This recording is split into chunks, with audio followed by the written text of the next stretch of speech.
Okay, so in this video, I'm finally going to be repotting my Nepenthes Truncata giant cross Edwardsiana from Exotica Plants. Now, ever since I got this, it's been in pure sphagnum moss, which it obviously hates.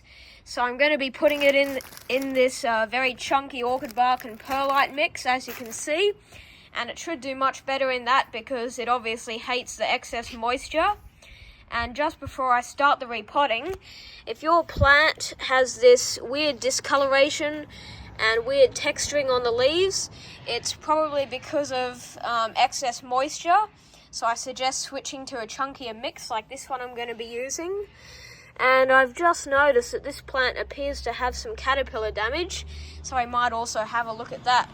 Okay, so let's get right into the video, and I'm just going to take this hanger off.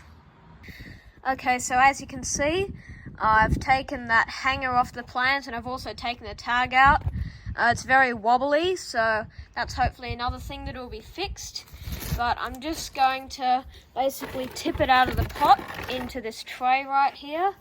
I'm going to get this and just take it out. Okay, so you can see that does not look good. It's very dark and there may be some rot in there. So I'm glad I actually took the time to repot it. See all that gunk at the bottom? That is not good for your Nepenthes. So it's also been collecting a lot of leaves and stuff. I'm just going to take as much soil off as I can without damaging the root ball too much. You're obviously going to get some root loss, but it's for the greater good. So just taking this, so you can see the main root ball right there. I'll take some more of this sphagnum off. I really have been waiting a long time to repot this. I was going to actually buy some dried out cocoa chips that you need to soak, but the opportunity came up to get some regular ones, so that's what I've done.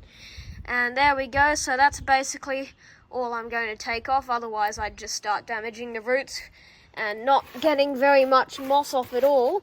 So I'm just going to move that bad soil off to one side. I'm going to tip out some of the good stuff. I'll just rest the plant against the side of the pot for now. So I really want this chunky potting mix because it doesn't really hold a lot of water.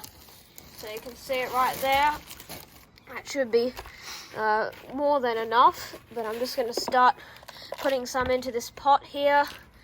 And I'll sit the plant in. That's a bit too high, so I'll take some out.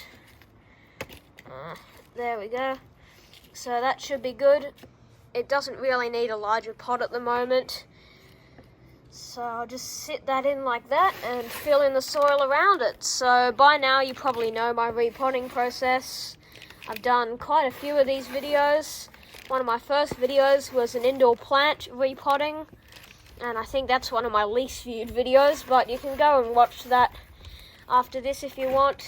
It's filmed with my GoPro, which is always nice, although the audio isn't that good. So that's basically it.